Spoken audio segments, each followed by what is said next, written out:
começando Artigo 5º, um programa que leva até você temas que estão na Constituição Federal e que fazem parte do dia a dia de todos nós, cidadãos brasileiros. No programa de hoje, vamos falar sobre o acesso a cargos públicos. A Constituição determina que homens e mulheres são iguais em direitos e obrigações. Diz ainda que é livre o exercício de qualquer trabalho, ofício ou profissão, atendidas as qualificações profissionais que a lei estabelecer. E para falar sobre o acesso a cargos públicos, nós recebemos dois convidados no estúdio do Artigo 5º. Está aqui conosco Antônio Flávio de Oliveira, diretor da Associação dos Procuradores do Estado de Goiás e autor de livros sobre servidores públicos. Também vamos conversar com o advogado Rudy Kassel, especialista em direito do servidor e dos concursos públicos. Sejam bem-vindos ao Artigo 5º. Procurador, gostaria que o senhor começasse explicando para a gente. A Constituição fala na igualdade de direitos, mas até que ponto isso é respeitado quando se trata de concursos públicos? Quando se trata de serviço público, de ocupação de cargos públicos, não há uma distinção entre homens e mulheres, não há uma distinção entre pessoas de origens diferentes, não há uma distinção entre pessoas em razão de cor ou qualquer outra discriminação que se possa fazer. Então, quando se trata de concursos públicos, eu vejo que nós já tivemos uma evolução constitucional bastante razoável e, de fato, a norma não é mais uma simples promessa, é sim algo que já está materializado. E como é elaborado o edital? O que ele tem que conter? O edital ele apresenta tradicionalmente um conjunto de requisitos que são cumpridos, que tratam de como fazer inscrição, as questões de disposições preliminares que vêm sempre ao seu início, como é feita a inscrição, a descrição do cargo, para o que aquele concurso é dirigido. Dentro dos requisitos de inscrição, você tem desde taxa de inscrição até hipótese de isenção, a realização das provas, o programa das provas e a classificação, como se dá a divulgação dos resultados, recursos e depois as disposições finais. Então, mas isso ocorre hoje, é um grande problema em relação aos editais, no ramo, cada órgão regulamenta de uma determinada forma. Você não tem uma lei que diga como isso vai acontecer. Você tem o artigo 37, inciso 2º da Constituição, que exige o concurso, mas não tem essa disciplina regulamentada. Por isso que se discute muito ultimamente sobre a exigência de uma lei geral dos concursos. E você vê hoje dois projetos que, inclusive, procuram regular desde a questão dos requisitos até formas de aplicação da prova, que são principalmente hoje dois PLs que estão na Câmara, que é o 6004 de 2013 e o 252 de 2003. E ambos passam hoje por uma situação bastante delicada na CCJ, Comissão de Constituição e Justiça, que é a necessidade de uma PEC para que a União possa legislar também sobre municípios, estados e DF. E esta PEC, há uma PEC já em tramitação, para que esta competência, essa lei geral, possa tratar, pelo menos em linhas gerais, do que municípios, estados e DF também fariam. No artigo 22 da Constituição, dentre as competências privativas da União, não consta uma competência privativa para legislar normas gerais, ou ainda, no caso do 23, que seriam competências concorrentes, para a União legislar normas gerais sobre concursos públicos. No edital são definidas as regras que vão valer para todos os candidatos durante a realização do concurso público. Mas muitas vezes, algumas normas são questionadas na Justiça. Um recurso extraordinário do governo de Alagoas contra a decisão do Tribunal de Justiça do Estado foi julgado pelo Supremo Tribunal Federal em fevereiro de 2014. O STF considerou constitucional a cláusula de barreira que limitava o número de candidatos a serem convocados para a fase seguinte do concurso. O recurso trata da constitucionalidade das chamadas cláusulas de barreiras, encontradas em um concurso público para agente da Polícia Civil de Alagoas. De acordo com o edital, o candidato não seria aprovado, mas o tribunal considerou esse entendimento inconstitucional. O candidato foi aprovado na primeira etapa do concurso de 2001, nas provas objetiva e de esforço físico, com pontos superiores ao mínimo exigido no edital. Mas mesmo assim ele ficou fora do dobro do número de vagas determinadas pelo edital e por isso foi impedido de participar da fase seguinte, a do exame psicotécnico. O concursando alegou que esse impedimento feria a isonomia e o amplo acesso aos cargos públicos. A restrição imposta no edital não estaria em sintonia com a finalidade ou a teleologia dos concursos públicos, que, ao fim e ao cabo, é o provimento do cargo. O provimento não apenas dos cargos estabelecidos no edital, mas daqueles que também vierem a vagar independentemente da causa determinante, durante o prazo de eficácia do concurso. Para o procurador de Alagoas, o governo tem a opção de impor limites no recrutamento. Nós acreditamos que se trata de uma discricionariedade da administração pública, assim como nota mínima. Nota mínima é uma discricionariedade da administração pública prevista no edital, previamente conhecida, que de forma nenhuma afronta o princípio da isonomia. Pelo contrário, ela vem a reafirmar, tratando igualmente aqueles que se encontram em situações iguais e desigualmente os que se encontram em situações desiguais, como é o caso dos melhores classificados e dos que ficaram em posições aquém destes primeiros colocados. Para o relator do recurso no Supremo, o ministro Gilmar Mendes, o tema é de relevância social, política e jurídica. E a decisão do STF vai resolver todos os processos que discutem a mesma matéria. Por isso, a repercussão geral foi reconhecida. Doutor Rude, a partir desse entendimento do Supremo, fica valendo, então, a limitação do número de vagas para que o candidato passe para uma segunda ou uma terceira etapa no concurso? Sim, esses limites são considerados constitucionais e vão ser aplicados a todos os recursos que estavam sobrestados, aguardando o julgamento desse recurso extraordinário, que é com repercussão geral.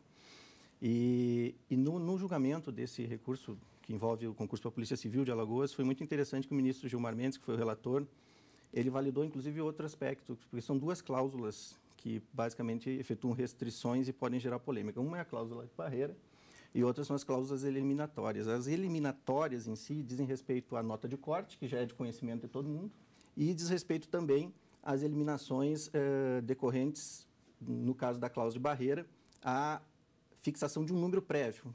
Essas duas cláusulas são automaticamente validadas no acórdão do ministro Gilmar Mendes. As eliminatórias, que envolve a fixação de uma nota de corte, e também, que é muito comum, o teste de aptidão física, é uma cláusula eliminatória, também é admitida para determinados cargos, e a cláusula de barreira típica, que é a fixação de um limite, não expressamente vinculado a uma nota. Você pode ter vários candidatos aprovados, mas que não atingiram o dobro das vagas na sua classificação previstas no edital de abertura. E esses, então, também essa cláusula de barreira, em função da necessidade de selecionar os mais aptos, passa a ser válida. Procurador, também é comum os editais estabelecerem limitações de peso, altura, idade. Qual que é a mais recorrente? Normalmente, as exigências elas estão relacionadas com a peculiaridade de cada um dos cargos, né? Se você tem um concurso público de policial, militar, logicamente que o que é mais comum no concurso desse é exatamente limitação de altura, limitação de idade. São essas as limitações mais corriqueiras de se constatar nesses concursos públicos. Agora, com relação a essas limitações, o que é importante é que todas elas devem estar calcadas no princípio da razoabilidade. Não é razoável que se faça uma exigência que não tenha nenhuma repercussão sobre o desempenho da atividade do cargo. Tem que estar relacionado ao cargo. Tem que estar relacionado com o cargo. Há algum tempo eu até faço algumas críticas, volta e meia, a respeito disso, quando vou tratar do assunto, com relação às exigências que se faz a respeito de estatura, a respeito de porte físico, de atividades que, apesar de serem atividades policiais, elas têm uma característica tipicamente intelectual. Porque não me parece ser razoável que alguém, para pensar melhor ou pensar adequadamente, fazer um raciocínio lógico investigativo, que ele tenha que ter um porte físico avantajado ou que tenha que ter um porte físico atlético, alguma coisa assim. Nesse caso, eu vejo que elas devem ser afastadas por conta mesmo da falta de razoabilidade, que aí vai gerar inconstitucionalidade por falta de razoabilidade. Doutor Rude, e quando se trata de critérios subjetivos, de avaliações como psicotécnico, elas sempre podem ser questionadas? Questionar no judiciário tudo se pode, né? Tudo é possível. Todos, né?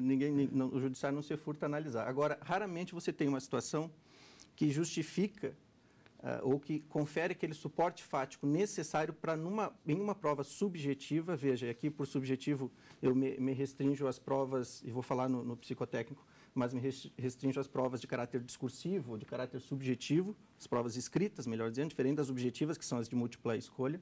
Então, o juiz não analisa critério de correção. Agora, se dentro desta resposta você contiver alguns erros que são considerados passíveis de controle jurisdicional, então o judiciário vai intervir. Quais são eles? Você tem as questões de erro de formulação invencível, porque quando a questão é formulada, ela contém um erro que impede sua compreensão. Quer dizer, você não entende o que o examinador pediu, ou porque ele errou uma data, sei lá, a independência do Brasil ocorreu em 1740, está lá no comando da questão, confundiu a cabeça do candidato, não tem como responder. Erra dados históricos ou mesmo ao elaborar o contexto histórico da questão, ou contexto normativo, você comete algum erro. Então, torna ela impossível de se compreender. Aí não tem resposta. Nesse caso, é possível. Se você tiver erro, a violação à literalidade normativa, perceptível à primeira vista, que é o que exige a jurisprudência, ou seja, eu não preciso pensar sobre ele. Questão fora do edital, fora do programa do edital, também. Perguntei algo que eu não indiquei no edital, porque no programa, que é um dos requisitos do edital, eu digo que vai cair na prova. Se não estiver no programa, não posso exigir. Aí o judiciário intervém. Psicotécnico. Esse, nossa senhora, meu Deus, esse é o que traz mais problemas. Por quê? Porque tem o bendito perfil profissiográfico, que o STJ e a jurisprudência considera nula. O TJDFT aqui também considera nula a exigência de perfil profissiográfico. Como regra geral, posso exigir exame psicológico, desde que previsto na legislação da carreira, não só no edital. Quando aplico este exame, ele não pode ser de perfil profissiográfico, porque o excesso de subjetivismo, para dizer se o sujeito é mais feliz ou é mais triste, isso invalida a exigência.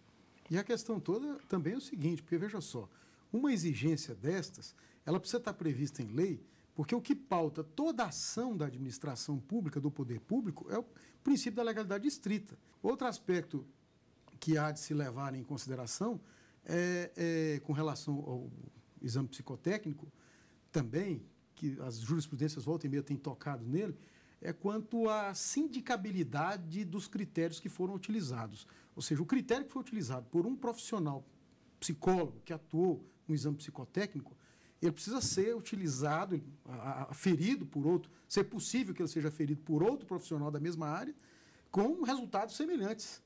Se não for possível que um outro profissional da mesma área obtenha resultados semelhantes, logicamente que nós temos aí sim uma avaliação plenamente subjetiva, portanto inválida no concurso público. Bom, nós vamos a um rápido intervalo. O artigo 5º volta já. Estamos de volta com o artigo 5º.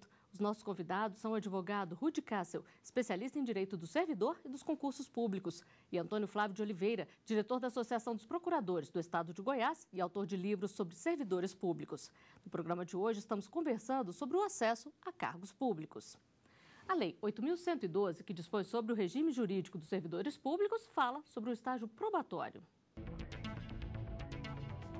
A lei determina que o servidor nomeado para cargo de provimento efetivo ficará sujeito a estágio probatório, período em que a aptidão e a capacidade do servidor serão avaliadas para o desempenho do cargo. O prazo do estágio era de 24 meses, mas a Emenda Constitucional número 19, editada em 98, determinou que a estabilidade se dá após 36 meses. Procurador, antes de mais nada, eu gostaria que o senhor explicasse a diferença entre demissão e exoneração. Na verdade, a palavra demissão, tecnicamente, quando administrativistas estão manuseando ou trabalhando com ela, ela tem um significado de penalidade, punição, sanção. Então, a demissão é uma sanção, como sanção, lógico, óbvio, até por determinação da própria Constituição, ela só pode sobressair de um processo, né, contraditório, devido processo legal antes, ampla defesa, para que depois você possa ter a imposição de uma sanção. Já a exoneração, não. A exoneração é o simples desligamento de um servidor, se ele é comissionado ex officio pela administração pública em razão de um juízo de mérito, né? Conveniência, oportunidade para a administração de não mantê-lo mais naquele momento. Já no caso da demissão, não há um juízo de conveniência e oportunidade. Na demissão, o que eu tenho é uma consequência lógica e uma determinação constitucional. Legal, aliás. Se, porventura, sobressai de um processo administrativo disciplinar que a penalidade que deve ser imposta ao servidor em razão de uma transgressão é a demissão, esta não pode ser objeto de uma consideração por parte do administrador que tem incumbência de aplicá-la para que não o faça. Ele deverá fazer, o tal do poder-dever, né? Ele não tem só um poder, é o poder-dever. No caso da da exoneração também existe uma outra hipótese. A hipótese em que você, servidor público, resolve que não mais quer ocupar aquele posto. Você pede exoneração e não demissão. Agora, doutor Rude, depois do estágio probatório, o que pode levar um servidor a ser demitido ou exonerado? Após o estágio probatório, você vai ter duas consequências. Ou ele vai ser aprovado ou reprovado. A exoneração de ofício, ela ocorre quando o servidor é reprovado ao final dos 3 anos de estágio probatório. Não foi aprovado, porque há requisitos... Não cumpriu aqueles requisitos que a gente mostrou. Não cumpriu os requisitos da 8.112, que são avaliados durante esses 36 meses. Se ele não for aprovado, então ele é exonerado de ofício. É o único caso onde ocorre pela administração, aparentemente, mas não se usa a expressão demissão porque ele ainda não é efetivo, ele não é estável, não foi aprovado no estágio probatório. Se ele foi aprovado, então ele só pode ser demitido por alguma penalidade ou exonerado a pedido. Fora isso, será demissão por processo administrativo disciplinar, e as hipóteses estão lá no artigo 128 da Lei 8.112. Você tem várias hipóteses onde essa demissão é possível, mas ela depende de um processo complexo, onde isso seja, de fato, decidido com ampla defesa, contraditório. E, no caso da exoneração, também vai haver um processo administrativo, que é onde ele é avaliado. E esse processo já fundamenta o relatório da comissão, que vai ser ou não homologado pela autoridade competente. Agora, no caso do estágio probatório, se ele não for aprovado, não requer nenhum processo. Se ele não for aprovado no estágio probatório, a não aprovação já é o processo, porque ele é avaliado pelo menos 3 vezes ao longo desses 36 meses, porque os regulamentos são específicos de cada órgão, a lei dá essa faculdade, né? Bom, e nas ruas as pessoas falam sobre as limitações no acesso a cargos públicos. A equipe do Artigo 5º foi conferir as opiniões. Acredito que idade máxima ou a estatura, qualquer desses tipos de pré-requisitos, na minha opinião, requisitos discriminatórios. Os direitos tinham que ser igual, né, para todo mundo, né? Eu acho que isso é errado. Quem vai trabalhar, por exemplo, num escritório, entendeu? Bonito ou feia, baixo ou alto, acho que não interessa não, entendeu? Pessoa sendo competente. A altura também não deve ter não, porque senão está discriminando todas as pessoas que podem tentar um concurso público, né? Já pensou? Então eu acho que eu não passaria em concurso algum. Não tem procedência isso, é uma coisa totalmente injusta e eu acho que inclusive ilegal do ponto constitucional. Procurador, é ilegal ou não do ponto de vista constitucional? A exigência de certos requisitos, como a gente já afirmou aqui anteriormente, qualquer exigência que não esteja consentânea com as necessidades do exercício das atribuições daquele cargo, sim, é uma exigência inconstitucional. Agora, esse tipo de exigência, ele é inclusive desdobramento do próprio artigo 5º, do próprio princípio da igualdade que o artigo 5º traz na nossa Constituição, que é a igualdade material, que significa tratar desigualmente os desiguais. Em certas situações, nós temos pessoas que são desiguais e, por conta dessas desigualdades, sim, algumas são mais aptas do que as outras. Agora, realmente tem razão aquele entrevistado que disse que uma exigência só pode ser adequada, constitucionalmente adequada, se ela realmente produz algum efeito benéfico para o interesse público. Como é que eu poderia ter alguém que vai desempenhar funções administrativas sofrendo uma exigência de estatura, de porte físico? Nesse caso, aí tem que se levar em conta a igualdade. Exatamente, então. Tem que se levar em conta a igualdade, porque não há um fator relevante para que esse tratamento desigual seja aplicado. Eu preciso ter uma exigência adequada com o princípio da razoabilidade. Doutor Rude, agora muitos concursos também limitam a idade. Por quê?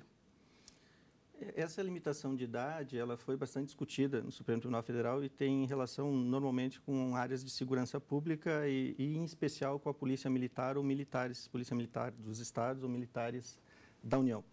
Essa idade ela é pautada numa idade máxima em função do preparo físico que é exigido para determinadas atribuições e só pode ser justificada se esta atribuição de fato exige, porque aí se aplica a questão da razoabilidade. Você teve situações onde se admitia a exigência da idade máxima para policial soldado, que ia fazer lá sua atividade de campo, mas não se admitia o mesmo critério para médico, que não teria aquela atividade de campo, mesmo que fosse da polícia militar. Tanto que hoje as legislações de carreira já diferenciam para as profissionais de saúde militar e profissional de campo militar. Então, isso é admitido desde que tenha relação com as atribuições do cargo. Agora, um outro problema também, o candidato faz o concurso, é aprovado e não é convocado dentro do prazo de validade daquele concurso. Como é que ficam os direitos desse candidato, doutor Rude? Ele não é convocado no prazo de validade do concurso, está dentro das vagas, tem que ser nomeado. O Supremo Tribunal Federal decidiu isso num recurso extraordinário com repercussão geral, que inclusive foi tema de grandes julgamentos, que é um outro programa aqui da TV Justiça.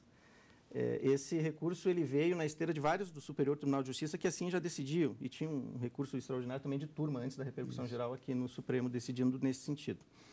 Mas tem que estar dentro das vagas. Fora das vagas, aí há vários subgrupos, né, que você teria que definir se há preterição, se não há, se há terceirização, se há provimento precário, há uma série de outros requisitos, para dizer que esta expectativa se convola em direito, a expectativa de nomeação. Agora, no caso de estarem dentro das vagas, os candidatos têm o direito a serem nomeados e a administração tem que nomear, com algumas exceções. Essas exceções são excepcionais e o ministro Gilmar Mendes, no recurso extraordinário que tratou dessa matéria, as delineou, e elas dizem respeito a situações que são imprevisíveis, supervenientes ao concurso, ao edital de abertura, que trazem grande necessidade de não nomear. Então, você tem que ter esse conjunto de questões, de requisitos apresentados para que, excepcionalmente, sempre em caráter excepcional, você não nomeie alguém que está dentro das vagas. Procurador, e se existem candidatos aprovados, não necessariamente dentro do número das vagas, o concurso perde a validade? Ele pode ser prorrogado ou a instituição pode lançar um novo concurso, nesse caso, mesmo tendo candidatos aprovados? Olha, se você tem um concurso público com candidatos aprovados dentro do número de vagas, existem algumas legislações de servidor público que impedem que você abra um novo concurso e outras que admitem que você abra um novo concurso, mas por ocasião das nomeações, deva-se primeiro nomear aqueles aprovados no concurso anterior com precedência sobre os aprovados no concurso seguinte, né? Seria como se você tivesse aqueles aprovados no concurso anterior em posições melhores, antecedentes àquelas daqueles aprovados no concurso posterior. Então, essa é a solução que tem se adotado, que tem se utilizado. Vai depender muito da legislação do servidor que está se aplicando no caso, que aí varia de estado para estado, município para município, e a União tem a sua própria na 8.112. E a súmula 15 aqui do Supremo é invocada nessas situações onde você realiza quando é permitido, porque, por exemplo, a 8.112 não admite a realização de um certame na vigência do anterior, mas algumas estaduais admitem. E onde isso acontece, o Supremo e os tribunais invocam a súmula 15, que diz que você não pode nomear alguém na vigência do anterior porque você estaria preterindo, né? Na verdade, o resultado é esse. A prorrogação, ela não é obrigatória. Excepcionalmente, você prorrogará, porque você tem lá na Constituição 2 por mais 2 anos. Você, excepcionalmente, poderá prorrogar um concurso, ainda que ele tenha, na sua origem, não admitido prorrogação. Isso aconteceu no concurso do TST, aqui em Brasília, quando há uma urgência uma alteração de fato superveniente, que torna urgente e necessária a nomeação, a prorrogação do concurso para fazer essas nomeações, mesmo que aí o edital de origem não tenha previsto, que é o caso da duplicação, praticamente, da estrutura da Justiça do Trabalho com a emenda constitucional 45 de 2004, que foi a reforma do Judiciário. Bom, só para a gente encerrar, então, procurador, o que deve fazer uma pessoa que se sente lesada em um concurso público? Passou, não foi chamada ou de alguma forma foi lesada? Qual é o caminho? Bom, o primeiro caminho, o caminho mais econômico para essa pessoa seria buscar a própria administração e tentar, pela via administrativa, solucioná-lo. Uma vez que não seja possível a solução na própria via administrativa, ou caso ele não queira buscar essa via administrativa, ele poderá e deverá acorrer ao judiciário, que irá atendê-lo com a prestação jurisdicional correspondente. Qual é a sua dica, doutor Rude?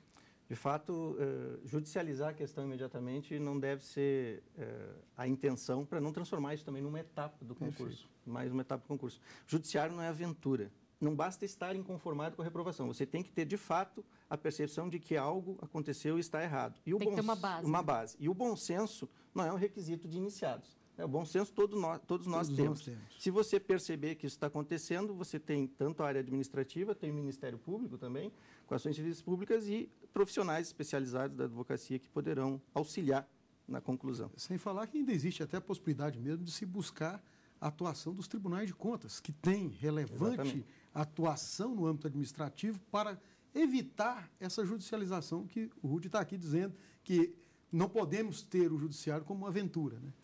Bom, com essas dicas, nós chegamos ao final de mais um Artigo 5º. Procurador Antônio Flávio, doutor Rudy Cássio, eu agradeço muito a presença de vocês aqui conosco e lembro que você também pode fazer parte do nosso programa, mandando sugestões para o e-mail artigo5@stf.jus.br. A gente se vê na semana que vem. Até lá!